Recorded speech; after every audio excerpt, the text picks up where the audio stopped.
Hello students, आप सभी को स्वागत है अपने परिवार यूडी रोजगार में। मैं प्रिंस कुमार आप सभी के लिए यह क्लास रीजनिंग का most important and selected class लेकर आया हूँ। इस क्लास में आप सभी को जितने भी प्रश्न देखने को मिलेगा सभी प्रश्न आप सभी के सेलेक्टेड है, इम्पोर्टेंट है और जितने भी प्रश्न हैं ना सभी प्रश्न आप सभी के एग्ज़ाम के पैटर्न पे ही आधारित है।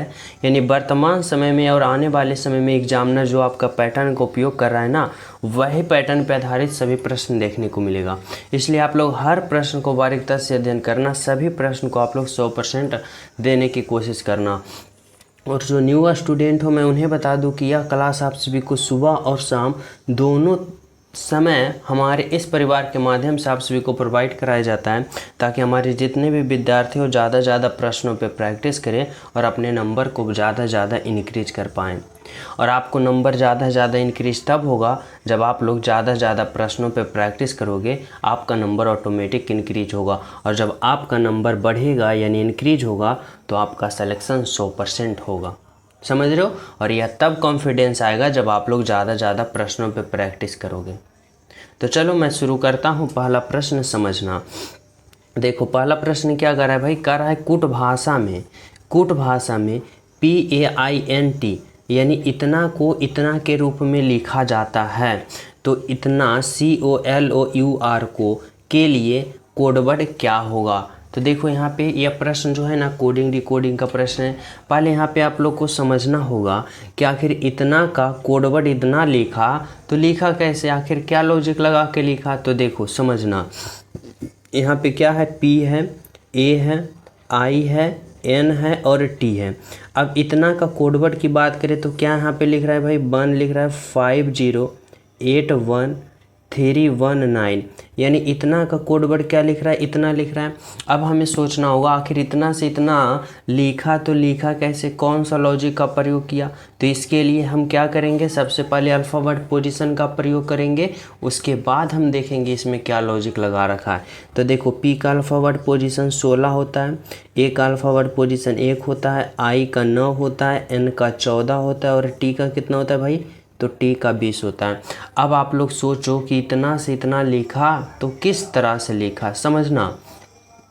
अगर हम बात करें इस तरह से ना कि P का अल्फ़ाबेट पोजीशन देखो 16 है, लेकिन 16 नहीं बल्कि यहाँ पे 15 लिखा तो माइनस का 1 किया, समझना। P के अल्फ़ाबेट पोजीशन में 1 घटाया और यहाँ पे 15 लिखा।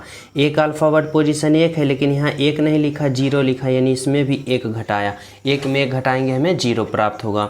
I का अल्फ़ाबेट पोजीशन 9 में देखो यहाँ 8 लिखा यानी इसमें भी 1 घटाया और N का 14 से 13 इसमें भी 1 घटाया और T का 20 लेकिन 19 लिखा यानी इसमें भी 1 घटाया।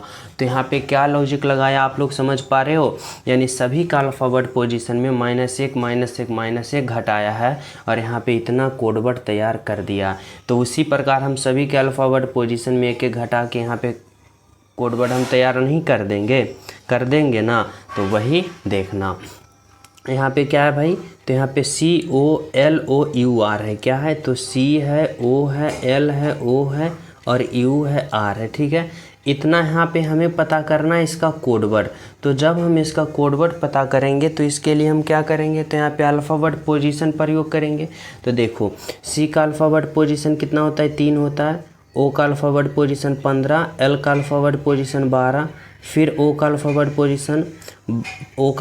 पोजीशन कितना होता है भाई 15 और फिर U का अल्फ़ाबेट पोजीशन 21 और R का अल्फ़ाबेट पोजीशन कितना होता है 18। अब हमें क्या करना है, तो सभी में 1 माइनस करना है। तो देखो C का अल्फ़ाबेट पोजीशन 3 होता है, जब 3 में 1 घटाएंगे तो हमें 2 प्राप्त होगा। O का 15 में 1 घटाएंगे 14 प्राप्त होगा। L का 12 में 1 घटाएंगे 11, O का 15 में 1 घटाएंगे 14 और U का 21 में 1 घटाएंगे 20 और R का 18 में 1 घटाएंगे 17। अब देखो कौन सा ऐसा ऑप्शन दिख रहा है, 21 41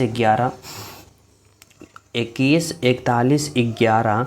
देखो ऑप्शन नंबर 1 दे रखा है जो कि आपका क्या है, राइट आंसर है और बिल्कुल सही है, बिल्कुल सत्य है। ऑप्शन नंबर 1 है।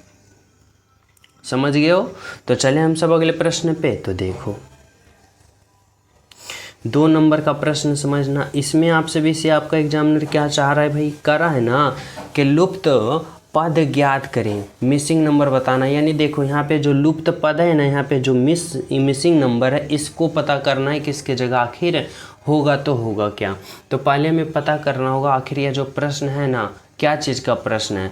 तो देखो यह जो है ना सीरीज वाले प्रश्न हैं और वो भी किसका सीरीज है तो नंबर सीरीज के हैं। अब हमें सोचना होगा कि आखिर इसमें हम लॉजिक किस तरह से लगा सकते हैं और राइट आंसर प्राप्त कर सकते हैं। तो देखो हमें सबसे पहले सीरीज वाले प्रश्न में ये ध्यान देना होता है कि आखिर ये सीरीज जो है किस प्रकार का हो रहा है। तो देखो धीरे धीरे यह सीरीज जो है ना क्या हो रहा है डिक्रीज होते हुए जा रहा है, यानी घटते हुए जा रहा है। अब हमें सोचना है जब घटते हुए जा रहा है तो किस प्रकार से घट रहा है। तो देखो 80 के से बात करें तो कहाँ पहुँच रहा है 78 पे, यानी जब 80 से 78 जा रहा है यानी माइनस का कितना हो रहा है भाई माइनस का 2 हो रहा है। फिर देखो 78 से अगर 75 जा रहा है तो माइनस का क्या हो रहा है 3 हो रहा है। अब जब हम 60 से 66 से बात करें 60 पे जा रहा है तो यहाँ पे क्या हो रहा है तो माइनस का 6 हो रहा है। अब देखो यहाँ पे आप सभी को कहीं कोई चीज़ दिख रहा है, बोलोगे जी सर माइनस का 2 घट रहा है, माइनस का 3 घट रहा है, तो इस बार कितना घटना चाहिए माइनस का 4 घटना चाहिए। और अगले बार इस बार कितना घटना चाहिए तो इस बार माइनस का 4 घटना चाहिए और अगले बार कितना घटना चाहिए माइनस का 5। अब देखो यहाँ पे माइनस का 6 हो रहा है, यानी इस तरह के सीरीज में चल रहा है। तो अब हमें इसी सीरीज को क्या करना है अप्लाई करके राइट आंसर प्राप्त करना है। तो देखो जब हम 75 में 4 को घटाएंगे तो 75 में 4 घटाएंगे हमें कितना प्राप्त होगा 71 होगा ना। और इस बार हम क्या घटाएंगे माइनस का 5 घटाएंगे। जब 71 में हम माइनस का 5 घटाएंगे देखो 66 आ रहा है, बोलोगे जी सर 66 आ रहा है। पुनः हम 66 में 6 घटाएंगे देखो 60 आ रहा है, बोलोगे जी सर आ रहा है। यानी इसमें सीरीज क्या चल रहा है ना -2 -3 -4 -5 इस तरह के अगर हम सीरीज में चलें तो हमें राइट आंसर क्या प्राप्त हुआ भाई तो ऑप्शन नंबर 4 हुआ, 71 प्राप्त हुआ, जो कि हमारा राइट आंसर है और बिल्कुल सही है, बिल्कुल सत्य है, ऑप्शन नंबर 4 है। समझ रहे हो क्या आपका राइट आंसर है तो ऑप्शन नंबर 4 है। तो चलिए हम सब अगले प्रश्नों पे। तो देखो अगला प्रश्न आप लोग समझना क्या कर रहा है 3 नंबर का प्रश्न। 3 नंबर का प्रश्न में आप लोग समझने की कोशिश करना कर रहा है नीचे दी गई श्रृंखला में अगले अक्षर का पता करें। देखो यह जो प्रश्न है ना यह जो प्रश्न है यह भी श्रृंखला वाले ही हैं, सीरीज वाले ही हैं, लेकिन इस बार आप सभी को किसका सीरीज दे रखा है तो अल्फ़ा वर्ड का सीरीज दे रखा है। और जब भी अल्फ़ा वर्ड का सीरीज आ जाए ना तो आप लोग को कुछ भी समझ में ना आए तो उसका पहले अल्फ़ा वर्ड पोजीशन लिखना। जैसे देखो एच का अल्फ़ाबेट पोजीशन 8 होता है, एल का अल्फ़ाबेट पोजीशन 12 होता है, पी का 16 होता है, टी का 20 होता है और एक्स का कितना होता है भाई 24 होता है। अब हमें सोचना होगा कि आखिर इसमें क्या लॉजिक लगा रखा है और किस तरह से। तो देखो यहाँ पे क्या हुआ भाई तो एच से एल पे गया, यानी एच का देखो 8 और एल का 12, यानी 8 से 12 गया तो क्या हो गया भाई तो 8 से 12 गया यानी प्लस का 4 हुआ ना। फिर देखो एल से कहाँ पे गया पी पे, और एल का कितना होता है 12 और पी का 16, यानी 12 से 16 जा रहा है, यहाँ भी प्लस का 4 हो रहा है। फिर देखो पी से टी पे गया यानी 16 से 20 पे गए तो यहाँ भी प्लस का क्या हो रहा है 4 हो रहा है। फिर देखो टी से एक्स पे गया 20 से 24 प्लस का 4। अब आप सभी को सीरीज यहाँ पे पता चल रहा होगा कि आखिर यहाँ पे सीरीज क्या अप्लाई कर रहा है +4 +4 +4। तो इस बार जब हम 24 से अगले पद हम ढूंढेंगे तो इसमें भी हमें क्या करना चाहिए तो प्लस का 4 करना चाहिए। अब देखो 24 में जब 4 को जोड़ेंगे तो 24 और 4 कितना हो जाएगा 28 हो जाएगा, 28 हो जाएगा ना। अब आप लोग सोचो कि सर 28 का तो कोई अल्फ़ाबेट पोजीशन होता ही नहीं है। तो देखो 26 जो होता है ना वह जेड तक होता है, 26 जो अल्फ़ाबेट पोजीशन होता है जेड। और जब इसके बाद वाले जब आप लोग पता करोगे ना तो पुनः फिर ए बी सी से स्टार्ट हो जाता है। तो देखो 26 ये 27 और ये कितना होगा 28, यानी यहाँ पे जो आपका राइट आंसर होगा ना 28 जो अल्फ़ाबेट पोजीशन देखो किसका आया बी का। तो यहाँ पे आप लोग बी भरोगे जो कि क्या आपका होगा भाई तो ऑप्शन नंबर 1 होगा। समझ रहे हो जब भी जेड आ जाए ना तो जेड के बाद वाले तो कोई यहाँ पे अल्फ़ाबेट नहीं होता, तो फिर पुनः ए बी सी से स्टार्ट हो जाता है। समझ रहे हो ये आप भी यहाँ पे याद रखना। तो चले हम सब अगले प्रश्न पे। तो इस प्रश्न का राइट आंसर ऑप्शन नंबर 1 हो गया जो कि यहाँ पे बी होगा। ठीक है चलो देखो 4 नंबर का प्रश्न समझना भाई। 4 नंबर का प्रश्न क्या कर रहा है देखो 4 नंबर का जो है ना कथन और निष्कर्ष वाले प्रश्न है। कथन क्या कर रहा है पहला कथन कि सभी बस क्या है, सभी बस कार है, यानी यहाँ पे जितने भी बस हैं ना, यहाँ पे जितने भी बस है यह सभी बस क्या है, तो सभी बस कार है। ठीक है। अब कह रहा है सभी जहाज कार है। अब देखो हमें ये सोचना होगा, कह रहा है ना कि सभी जहाज, और जितने भी जहाज हैं ना वह क्या है, तो कार के अंदर है। इस तरह से समझना। देखो क्या कर रहा है, सभी बस जो है ना वह सभी बस क्या है, तो यह सभी बस जो है ना वह कार है, यानी सभी बस जो है वह कार के अंदर है। ठीक है, मैं मान लिया। अब कह रहा है कथन 2 कि सभी जहाज, यानी जहाज देखो, यानी जितना भी जहाज है ना यह सभी जहाज भी क्या है भाई, तो सभी जहाज जो है वह क्या है, तो कार के अंदर है। इस तरह से आप लोग समझ रहे हो ना। अब हमें क्या आ जाना है, तो हमें निष्कर्ष पे आ जाना है। देखो क्या कर रहा है, निष्कर्ष कर रहा है सभी कार जहाज है। सभी कार कहाँ है, तो देखो अगर हम बात करें सभी कार, तो सभी कार ये बड़ा वाला है और जहाज कहाँ, ये छोटा वाला। अब निष्कर्ष करा है कि क्या सभी कार जहाज है, सभी कार कहाँ है, ये, और जहाज यहाँ, यानी बड़ा वाला जो कार है वह जहाज के अंदर है, कतई नहीं, यानी क्या होगा, तो गलत होगा। निष्कर्ष एक क्या होगा भाई, गलत होगा। अब हमें निष्कर्ष 2 देखना है। करा है सभी बस कार है, तो सभी बस कहाँ है, सभी बस देखो ये है, कार ये है। अब देखो कह रहा है ना निष्कर्ष कि सभी बस यानी टोटल बस जो है कार है, यानी कार के अंदर है, तो बोलोगे जी सर है, यानी क्या होगा, तो निष्कर्ष 2 सही होगा और निष्कर्ष 1 गलत होगा। तो कौन सा ऑप्शन आप लोग चयन करोगे, तो ओनली 1 केवल निष्कर्ष और निष्कर्ष 2 अनुसरण करता है, जो कि ऑप्शन नंबर 4 में दिया गया है आपका राइट आंसर। क्या होगा, तो ऑप्शन नंबर 4 होगा। समझ रहे हो। तो चले हम सब अगले प्रश्नों पे। तो देखो अगला प्रश्न आप लोग समझना, 5 नंबर का प्रश्न क्या आप सभी से पूछना चाहता है भाई आपका एग्जामिनर। तो देखो 5 नंबर का जो प्रश्न है ना सीटिंग अरेंजमेंट का, इसमें क्या कर रहा है कि मोहन का उसकी कक्षा में ऊपर से 16वां तथा नीचे से 19वां स्थान है, कक्षा में कितने विद्यार्थी हैं। देखो यहाँ पे आप सभी को बताना होगा कि मोहन एक कक्षा में जो पढ़ रहा है उस कक्षा में ऊपर से कितना स्थान है भाई, तो 16वां स्थान है, मान लिया। नीचे से बात करें तो नीचे से कैवा स्थान है, तो 19वां स्थान है, और टोटल विद्यार्थी की संख्या पूछा है। और जब भी ऐसा टोटल विद्यार्थी की संख्या पूछे तो टोटल विद्यार्थी बराबर क्या होता है, तो टोटल विद्यार्थी बराबर होता है ऊपर के प्लस नीचे के, ऊपर प्लस नीचे, और फिर क्या होता है, माइनस का 1 होता है। ठीक है, ऊपर प्लस नीचे और माइनस का 1। अगर हम बात करें ऊपर से कितना दे रखा है, तो देखो मोहन का उसकी कक्षा में ऊपर से 16वां है, तो यहाँ पे 16 होगा, प्लस का नीचे से बात करें कितना है भाई, 19वां है, और फिर माइनस का हमें क्या करना है, 1 करना है टोटल विद्यार्थी के लिए। अब 16 प्लस का 19 जोड़ेंगे तो यहाँ पे क्या हो जाएगा, तो 9 6 15 के 5 बाकी 1 1 1 2 1 3, यानी कितना हो गया 35। और जब 35 में हम 1 को माइनस करेंगे तो हमें कितना आ जाएगा, तो 34 हमें प्राप्त हो जाएगा। यानी मोहन के कक्षा में ओवरऑल विद्यार्थियों की संख्या, यानी कक्षा में कितने विद्यार्थी हैं, कुल विद्यार्थियों की संख्या 34 होगा। ऑप्शन नंबर 3 होगा आपका राइट आंसर, बिल्कुल सही आंसर। समझ रहे हो। तो चलिए हम सब नेक्स्ट प्रश्न पे। तो देखो नेक्स्ट प्रश्न आप लोग समझना 16 नंबर का, इसमें आप सभी से क्या कहना चाह रहा है भाई, तो देखो कह रहा है ना कि लुप्त संख्या ज्ञात करें, मिसिंग नंबर बताना होगा। इसमें आप लोग किस तरह से लॉजिक लगा सकते हो, समझना।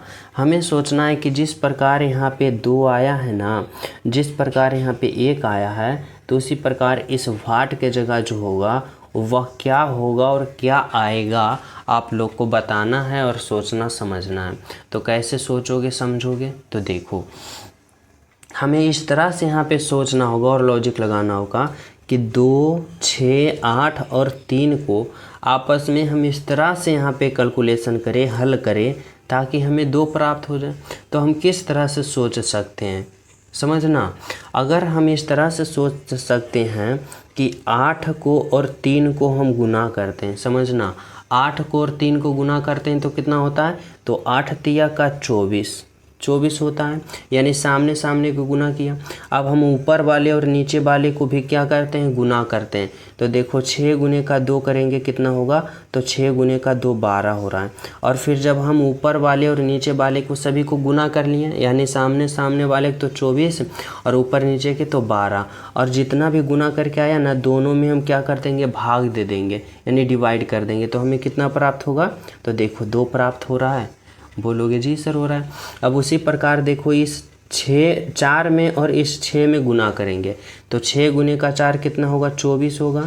और फिर 8 गुने का 3 करेंगे, तो 8 गुने का 3 कितना होता है, 24 होता है। और दोनों को भाग कर देंगे, तो 24 में 24 से भाग देंगे, देखो हमें 1 प्राप्त हो रहा है। बोलोगे जी सर 1 प्राप्त हो रहा है।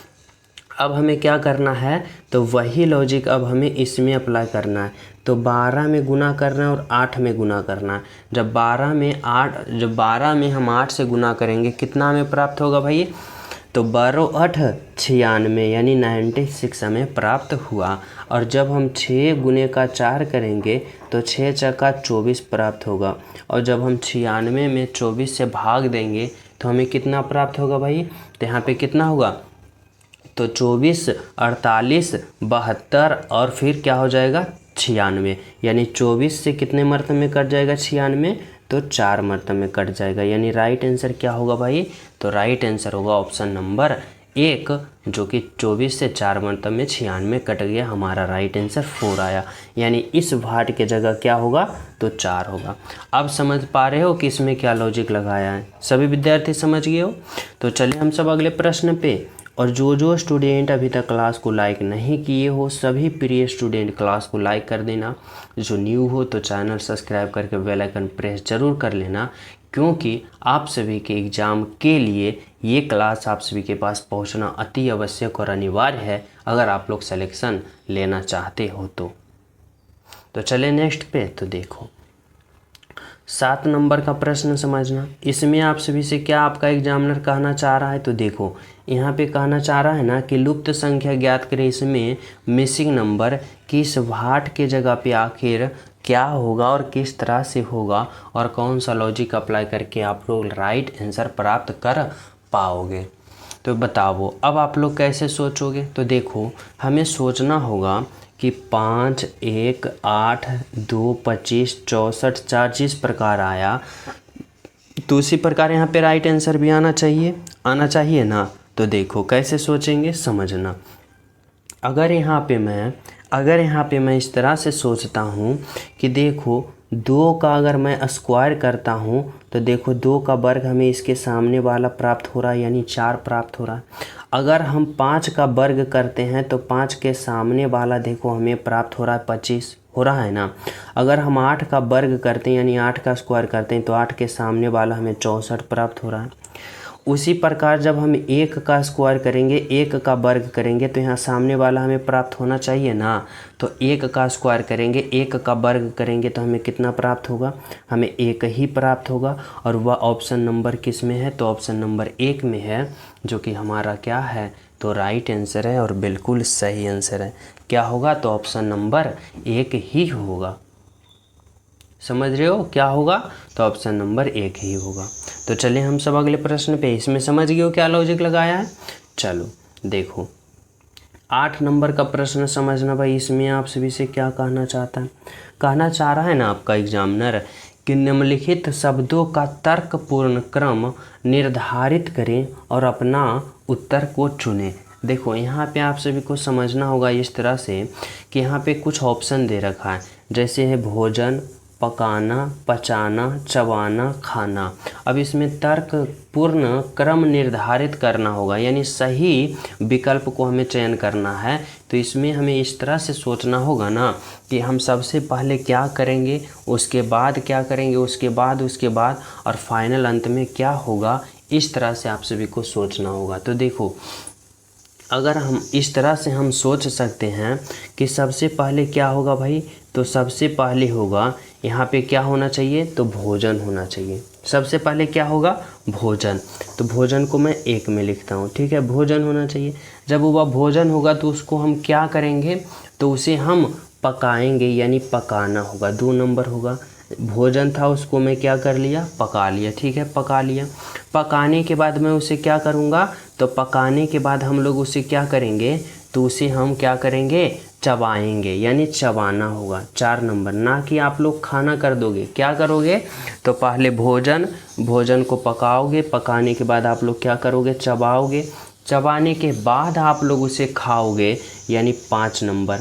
यानी चबाने के बाद आप लोग उसे क्या किए हो, तो खा लिए हो। और खाने के बाद आप लोग क्या करोगे, तो उसे पचाना, यानी उसे पचाओगे, यानी 3 नंबर। समझ रहे हो। तो सब यहाँ पे कौन सा ऑप्शन आप सभी को ऐसा दिख रहा है भाई, तो ऐसा ऑप्शन की बात करें तो 1 2 4 5 3, 1 2 4 5 3 देखो ऑप्शन नंबर 2 में दिया गया है, जो कि आपका क्या है, तो राइट आंसर है और बिल्कुल सही है, ऑप्शन नंबर 2 है।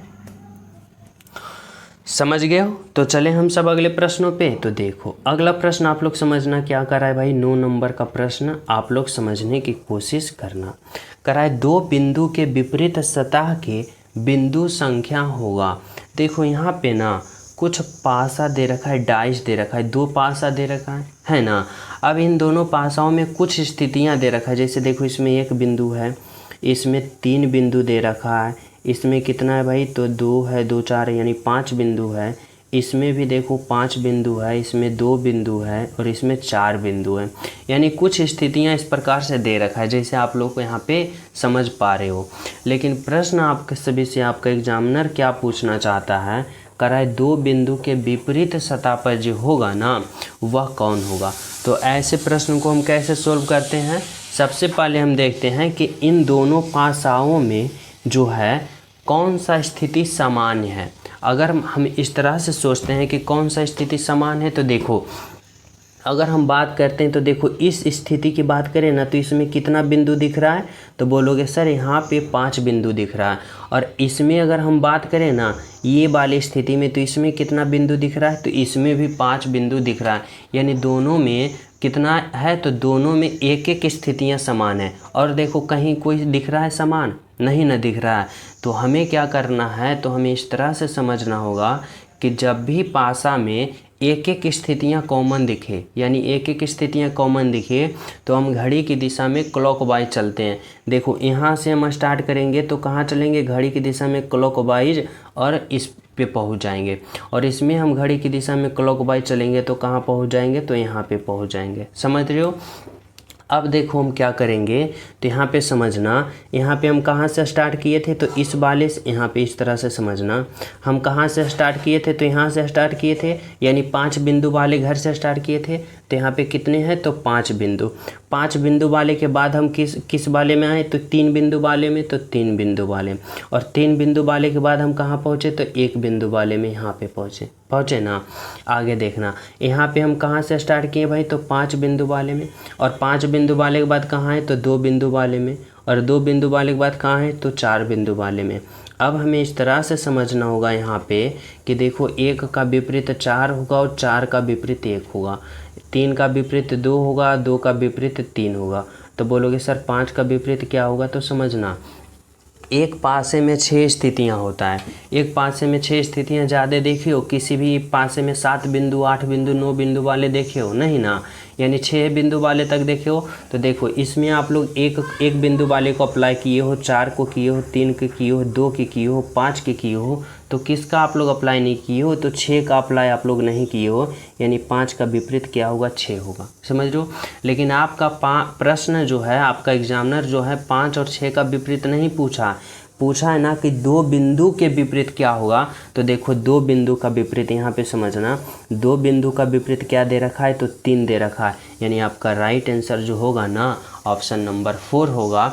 यहाँ पे क्या होगा, तो यहाँ पे 3 होगा, जो कि क्या है, बिल्कुल सही है और बिल्कुल सत्य है, ऑप्शन नंबर 4 है। क्या है भाई, तो ऑप्शन नंबर 4 है। समझ पा रहे हो यहाँ तक कि आपका राइट आंसर क्या होगा, तो ऑप्शन नंबर 4 होगा। और यहाँ पे जो कि 3 है, बिल्कुल सही है। ठीक है, समझ गए हो। तो चले नेक्स्ट पे। तो देखो 10 नंबर का प्रश्न समझना, इसमें आप सभी से क्या कहना चाह रहा है भाई, तो देखो 10 नंबर का जो प्रश्न है ना कर रहा है यहाँ पे आप सभी से पूछना चाह रहा है क्या है भाई, तो घोड़ा है, बंदर है और बाघ है।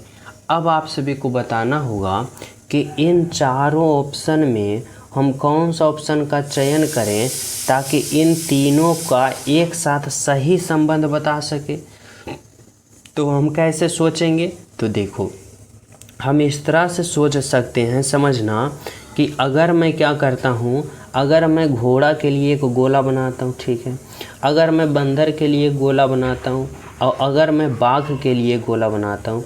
अब आप लोग बताओ कि घोड़ा, बाघ और बंदर यानी तीनों में कोई रिलेशन है, आपस में संबंध है? बोलोगे नहीं, क्योंकि घोड़ा अलग है, बंदर अलग है और बाघ अलग है, यानी तीनों क्या है, अलग अलग है। यानी आपका राइट आंसर कौन सा फिगर होगा, तो ऑप्शन नंबर 2 होगा आपका राइट आंसर और बिल्कुल सही आंसर और बिल्कुल सत्य आंसर, ऑप्शन नंबर 2। समझ पा रहे हो आपका राइट आंसर क्या हुआ, तो ऑप्शन नंबर 2 हुआ। तो चले हम सब अगले प्रश्नों पे। तो देखो आप लोग अगला प्रश्न समझने की कोशिश करना। 11 नंबर का प्रश्न आप सभी से क्या कहना चाहता है भाई एग्जामिनर, कह रहा है ना सादृश्यता पूर्ण कीजिए। सादृश्यता यानी आप सभी को बताना होगा कि यहाँ पे जो भाट की जगह है ना खाली स्थान, इसको आप सभी को पूर्ण करना है। तो कैसे सोचोगे, तो देखो यहाँ संबंध वाले प्रश्न है, रिलेशन वाले प्रश्न है, यानी हमें सोचना होगा कि निरक्षर का संबंध जिस प्रकार शिक्षित से है, समझना, निरक्षर का संबंध जिस प्रकार शिक्षित से है तो बाढ़ का संबंध उसी प्रकार यहाँ पे किससे होगा और किस प्रकार होगा, आप लोग को बताना होगा। तो कैसे बताओगे भाई, तो देखो इस तरह से समझना, निरक्षर की बात करें और मैं शिक्षित की बात करें तो पहले आप लोग ये समझना कि निरक्षर और शिक्षित क्या होता है। निरक्षर जो होता है ना, जो पढ़ा लिखा ना हो, जो साक्षर ना हो, उसे क्या कहते हैं, निरक्षर, यानी अनपढ़ हो, गवार हो, मूर्ख हो, उसे हम निरक्षर कहते हैं। और शिक्षित हम उसे कहते हैं जो पढ़ा लिखा हो, बुद्धिमान हो, चालाक हो, बहादुर हो, उसे हम क्या कहते हैं, शिक्षित कहते हैं। यानी निरक्षर और शिक्षित का संबंध ये है ना कि ये दोनों एक दूसरे का विपरीत है, उल्टा है। समझ रहे हो हमारी बातों को, क्या है भाई, विपरीत है। उसी प्रकार हम सोचेंगे बाढ़, और अब आप लोग बताओ कि बाढ़ का विपरीत क्या होता है भाई, तो बाढ़ का विपरीत सभी विद्यार्थी को पता होगा क्या होता है, तो सूखा होता है। यानी आपका राइट आंसर ऑप्शन नंबर 3 होगा, बिल्कुल सही है और बिल्कुल सत्य है। तो समझ पा रहे हो यहाँ तक सभी विद्यार्थी। तो चले हम सब नेक्स्ट प्रश्न में। और जो स्टूडेंट क्लास को लाइक नहीं किए हो भाई, तो क्लास को लाइक कर देना, ज़्यादा से ज़्यादा शेयर करना, न्यू हो तो चैनल सब्सक्राइब करके बेल आइकन प्रेस जरूर कर लेना, क्योंकि आप सभी के पास सुबह और शाम ऐसा इंपॉर्टेंट क्लास का सीरीज पहुँचना अति आवश्यक और अनिवार्य है अगर आप लोग सिलेक्शन लेना चाहते हो तो। देखो 12 नंबर का प्रश्न समझना, इसमें आप सभी से क्या पूछना चाह रहा है, कह रहा है ना कि सादृश्यता पूर्ण कीजिए। सादृश्यता पूर्ण करने का मतलब होता है ना कि 35 है 7 है। अब आप सभी को 35 से 7 सोचना होगा, कैसे हुआ, जिस प्रकार 125 से यहाँ पे हम सोच सकते हैं। तो इस बार भी हमें संबंध ही बताना है, लेकिन इस बार संख्याओं का संबंध बताना है। किसका बताना है भाई, तो संख्याओं का संबंध बताना है। कैसे, तो देखो इस तरह से सोचना होगा आप सभी को कि 35 से हम किस प्रकार कैलकुलेशन करें कि हमें 7 प्राप्त हो जाए। तो बोलोगे सर अगर 35 से 7 लाना चाहते हो तो 35 में 5 से भाग दे दो, देखो 7 प्राप्त हो जाएगा, 7 प्राप्त हो गया। उसी प्रकार जब हम 125 से राइट आंसर प्राप्त करना चाहेंगे तो इसमें भी हम 5 से भाग दे देंगे। जब हम 125 में 5 से भाग देंगे तो हमें कितना प्राप्त होगा, 25 नहीं प्राप्त हो जाएगा। यानी 125 में 5 से भाग देंगे तो हमें 25 प्राप्त हो जाएगा। 25 पचे 25 से यहाँ पे राइट आंसर हमारा क्या होगा, तो ऑप्शन नंबर 3 होगा, बिल्कुल सही है और बिल्कुल सत्य है। समझ पा रहे हो क्या होगा भाई, तो ऑप्शन नंबर 3 होगा। तो चलिए हम सब अगले प्रश्न पे। तो देखो 13 नंबर का प्रश्न आप लोग समझने की कोशिश करना किस तरह से कर रहा है कि बी डी की बहन है। देखो यहाँ जो प्रश्न है ना, यह ब्लड रिलेशन का प्रश्न है और इसमें आप सभी को इस तरह से सोचना होगा, इस तरह से समझना होगा, जैसे कि यहाँ पे क्या कर रहा है बी जो है डी की बहन है। देखो समझना, बी जो है ना वह किसकी बहन है, तो वह बहन है, किसकी बहन है, तो डी की बहन है। बी बहन है तो स्त्रीलिंग माइनस का चिन्ह होगा, समझ रहे हो। आगे करा है एम जो है ना, एम डी का पिता है। देखो डी का पिता कौन है भाई, तो डी का पिता एम है और जब एम पिता है तो यह पुल्लिंग होगा, प्लस होगा, ठीक है। आगे करा है एन बहन है एम की। देखो एन जो है ना वह बहन है, तो एन जो है वह बहन है किसकी, तो एम की, और एम की बहन कौन है, एन है। ये दोनों भाई बहन है, यानी एम की बहन कौन है, तो एम की बहन ये एन हो गई और बहन है तो यहाँ पे स्त्रीलिंग होगी, माइनस का चिन्ह, समझ रहे हो। अब कर रहा है ना प्रश्न, आप लोग अब क्या आप सभी से पूछना चाहता है, समझना। कर रहा है बी किस प्रकार एन से संबंधित है, यानी एन जो है वह बी को क्या कहेगा। तो देखो एन कहाँ है भाई, तो एन यहाँ है। अब बताना एन जो है बी को क्या कहेगी, तो देखो बी जो है वह क्या है, तो एन का भाई कौन है, एम, और एम का ये कौन है, बेटी। अब बताना कि कोई भी बहन होगी तो अपने भाई के बेटी को क्या कहेगी भाई। तो समझना, इस तरह से आप लोग सोचो कि यह जो एन है ना एम की बहन है और बी को क्या है भाई, तो एम का बेटी है। तो एन जो है अपने भाई के बेटी को क्या कहेगी भाई, तो एन जो है यानी कोई भी बहन रहेगी तो अपने भाई के बेटी को क्या कहेगी, तो भतीजी कहेगी। क्या कहेगी, भतीजी कहेगी, यानी ऑप्शन नंबर क्या होगा, तो सी होगा आपका राइट आंसर, समझ रहे हो। कोई भी बहन, यानी एन जो है वह बहन है एम की, तो यहाँ जो है ना कोई भी बहन अपने भाई के बेटी को क्या कहेगी भाई, तो भतीजी कहेगी, और वही ना है right answer, option number C होगा। तो चले अगले प्रश्नों पे। तो देखो अगला प्रश्न आप लोग समझना क्या करा है भाई, तो यहाँ पे 14 नंबर का प्रश्न करा, यदि जोड़ का अर्थ घटाव, घटाव का अर्थ गुना, भाग का अर्थ जोड़ और गुना का अर्थ भाग है तो इतना का मान क्या होगा। तो देखो समझना, जैसे जैसे करा है ना हमें वैसे ही करना है। यहाँ पे क्या होगा भाई, तो 23 है। फिर देखो घटाव का अर्थ क्या कर रहा है, तो घटाव का अर्थ कर रहा है यहाँ पे क्या है, तो गुना, तो यहाँ पे हम क्या करेंगे, गुना। फिर क्या होगा 4। फिर देखो जोड़ का अर्थ क्या दे रखा है, तो जोड़ का अर्थ घटाव दे रखा है, यहाँ पे घटाव देंगे 15। फिर देखो क्या है भाई, गुना का अर्थ क्या दे रखा है, गुना का अर्थ भाग दे रखा है, तो यहाँ पे भाग देंगे 3। और फिर क्या है भाग, तो भाग का अर्थ क्या दे रखा है, जोड़, तो यहाँ पे जोड़ देंगे और यहाँ पे क्या होगा 10। अब हमें क्या करना है, तो इसका हल करना है। कैसे, तो बोर्ड मास का प्रयोग करते हुए, यानी पहले क्या करना है, तो भाग, फिर गुना, फिर जोड़ और अंत में घटाव। तो देखो यहाँ पे क्या हो जाएगा भाई, 23 हो जाएगा, गुने का 4 हो जाएगा, माइनस का, जब हम 15 में 3 से भाग देंगे तो हमें कितना प्राप्त होगा, तो 3 5 का 15, 5 प्राप्त हुआ और प्लस का क्या हुआ, 10 हुआ।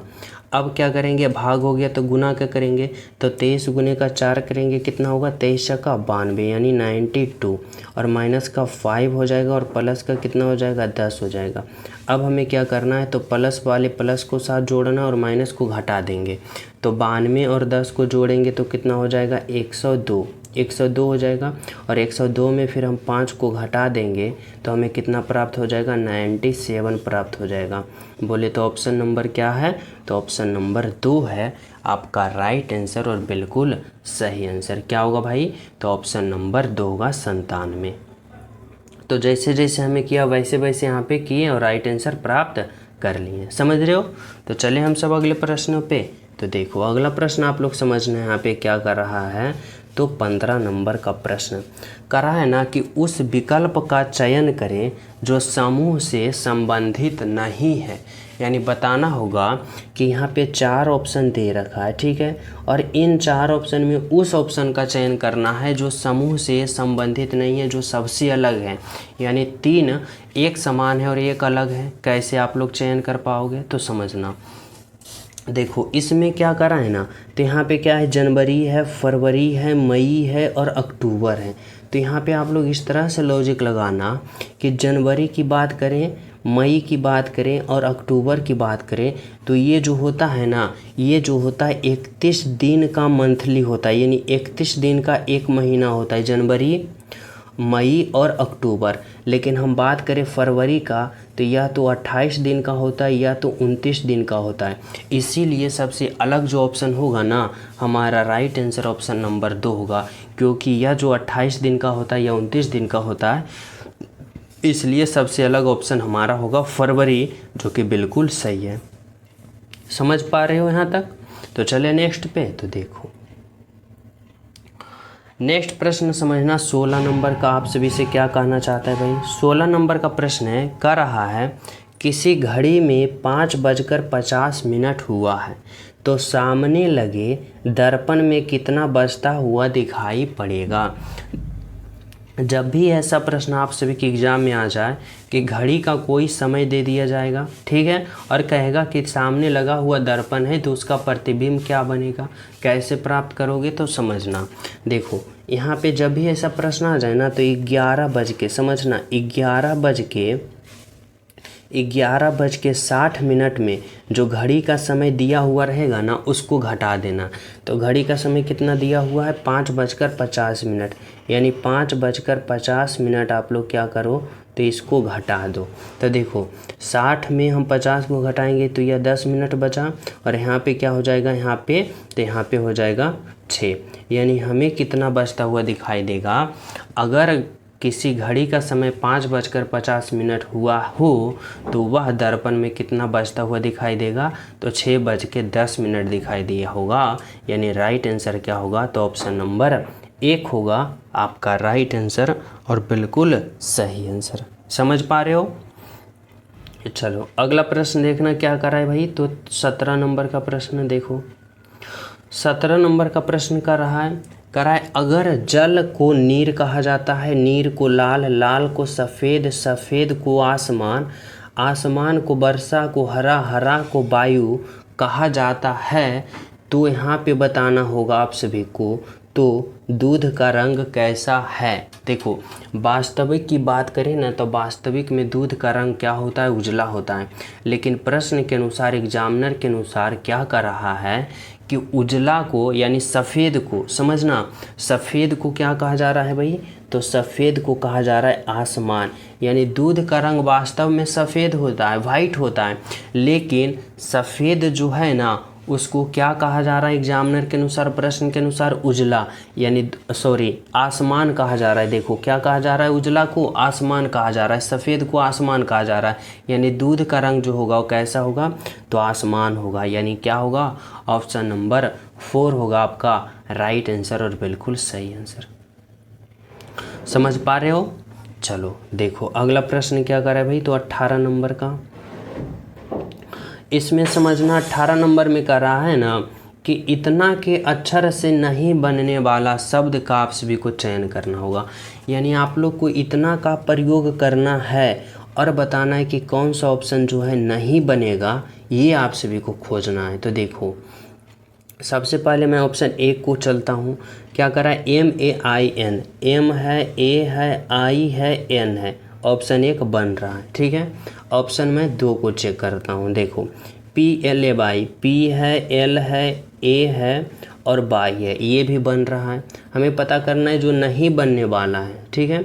अब हम क्या करेंगे, ऑप्शन 3 को चेक करेंगे, LION, देखो L है, I है, O है और N की बात करें ना तो N भी है, यानी ऑप्शन 3 भी बन रहा है। अब हमें क्या बचा, तो अब हमें बचा ऑप्शन नंबर 4 बचा। ऑप्शन नंबर 4 क्या है, NAME, देखो N है, A है, M है और E की बात करें तो E देखो कहीं भी ओवरऑल E नहीं है, यानी क्या होगा, हमारा राइट आंसर होगा ऑप्शन नंबर 4, जो कि बिल्कुल क्या है, तो सही है, ठीक है। तो चले नेक्स्ट पे। तो देखो 19 नंबर का प्रश्न समझना क्या करा भाई। 19 नंबर का जो प्रश्न है ना, यह कथन निष्कर्ष वाले प्रश्न है। इसमें आप लोग कैसे करोगे, तो देखो करा है ना, सभी सूरज चंद्रमा है। देखो सभी सूरज, यानी यहाँ पे जितने भी क्या है भाई, तो जितने भी सूरज हैं ना, यह सभी सूरज क्या है, तो सभी सूरज चंद्रमा के अंदर है। ठीक है, सभी सूरज क्या है तो चंद्रमा के अंदर है। अब कह रहा है सभी चंद्रमा तारा, यानी यह जितने भी चंद्रमा है ना, यह सभी चंद्रमा क्या है तो सभी चंद्रमा तारे यानी तारे के अंदर है। ठीक है, अब हमें निष्कर्ष पे आना है। निष्कर्ष हमारा क्या कहना चाहता है, कह रहा है सभी सूरज तारे हैं। सभी सूरज कहाँ हैं, यहाँ। तारे कहाँ हैं, यहाँ। अब आप लोग को बताना होगा क्या सभी सूरज तारे के अंदर है, बोलोगे जी सर बिल्कुल है, यानी क्या होगा निष्कर्ष एक सही होगा। निष्कर्ष दो की बात करें, कह रहा है कुछ चंद्रमा सूरज है। चंद्रमा देखो यहाँ है, सूरज यहाँ है, तो सूरज देखो क्या है तो चंद्रमा के अंदर है, यानी कुछ हो सकता है चंद्रमा, तो बोलोगे जी सर, यानी कुछ चंद्रमा सूरज हो सकता है, यानी निष्कर्ष दोनों सही है। या यहाँ पे क्या होगा, यहाँ पे राइट आंसर होगा निष्कर्ष 1 और निष्कर्ष 2 दोनों तर्क संगत है, बोले तो ऑप्शन नंबर 1 होगा आपका राइट आंसर, बिल्कुल सही आंसर। समझ पा रहे हो? तो चलिए अगले प्रश्नों पे। तो देखो अगला प्रश्न आप लोग समझना, 20 नंबर का प्रश्न क्या कहना चाहता है भाई। तो 20 नंबर का प्रश्न करा, यदि मैं पंक्ति में दोनों किनारों से 10 भी हूँ तो पंक्ति में कितने व्यक्ति हैं, ओवरऑल स्टूडेंटों की संख्या बताना। और यह प्रश्न मैं आप सभी को होमवर्क के रूप में देना चाहता हूँ। सभी विद्यार्थी इस प्रश्न का राइट आंसर कमेंट में देना, बहुत इंपॉर्टेंट प्रश्न है। ठीक है, सॉल्व करके राइट आंसर बताना कि कौन सा ऑप्शन इस प्रश्न का राइट आंसर होगा। और जो स्टूडेंट क्लास को लाइक नहीं किए वो सभी प्रिय स्टूडेंट क्लास को लाइक कर देना, ज़्यादा से ज़्यादा शेयर करना। जो न्यू हो चैनल सब्सक्राइब करके बेल आइकन प्रेस जरूर कर लेना ताकि हर क्लास का नोटिफिकेशन मिलता रहे। और अंत में प्यारा सा कमेंट जरूर करना। मिलते हैं आप सभी को शाम वाले क्लास में। जब तक सभी प्रिय स्टूडेंट को हमारे तरफ से जय हिंद।